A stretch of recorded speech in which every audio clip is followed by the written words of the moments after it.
Title: The River's Secret Setting. A small rural village in Nigeria. Red earth roads, palm trees swaying, and the distant sound of goats and drums in the evening. Scene 1. The compound at dawn. The sun rises over Amoki village. We hear the rooster crowing and the rhythmic pounding of yam. Mama Tinu, a stern woman in her late 40s, eyes cold like morning dew, calls out from the kitchen. Mama Tinu! Tinu! You lazy girl! Where is that water I asked for yesterday? Tinu, a 13-year-old girl, steps out quietly. She is not Mama Tinu's real daughter. Her mother died when she was little, and her father remarried. Her face is kind, her eyes bright with quiet courage.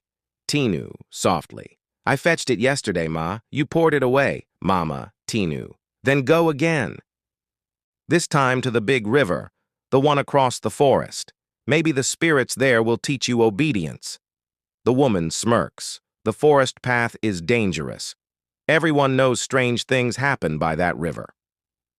Scene 2. The Journey.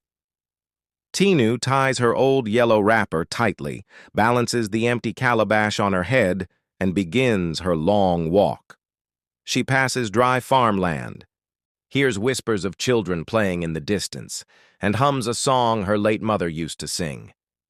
As she enters the forest, the air grows heavy. The sound of insects fades. Then, a soft melody floats through the air, like a woman singing underwater. Tinu follows it, heart beating fast. Scene 3. The River Encounter. At the riverbank, the water sparkles like liquid glass. As Tinu bends to scoop water, she sees something shimmering beneath the surface, a woman made of light and water rising slowly from the river.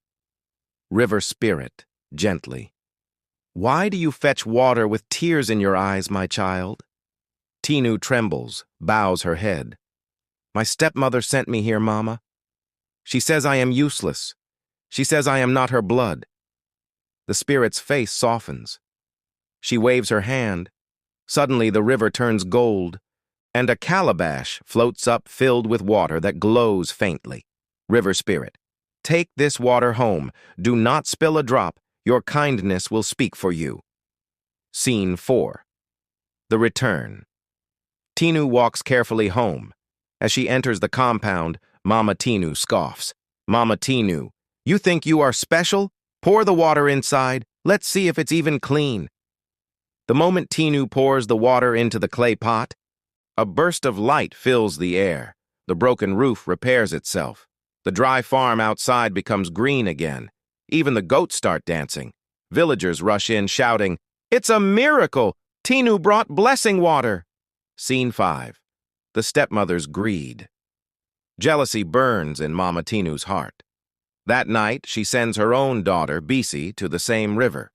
She warns her, when you see the spirit, demand gold, not water.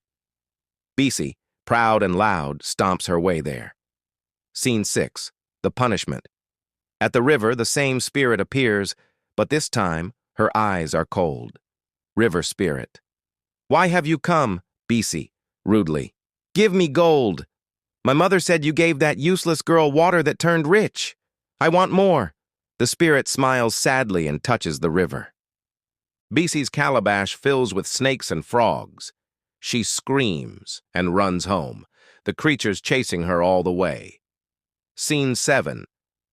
The Lesson. The next morning, Mama Tinu wakes to find her compound filled with frogs croaking, snakes crawling through her yam barn, and her neighbors laughing at her greed. Tinu, now blessed and loved by the village, looks at her stepmother, not with hate, but with quiet forgiveness. Tinu, softly, I will still fetch water for you, Ma. Maybe this time you will drink peace. Mama Tinu falls to her knees, tears mixing with the dust. The village learns that day that kindness and humility bring more wealth than greed ever can. Fade out. The camera lingers on the river. Calm again, the spirit's voice whispering faintly, Blessed are those whose hearts are pure, for the river knows their names.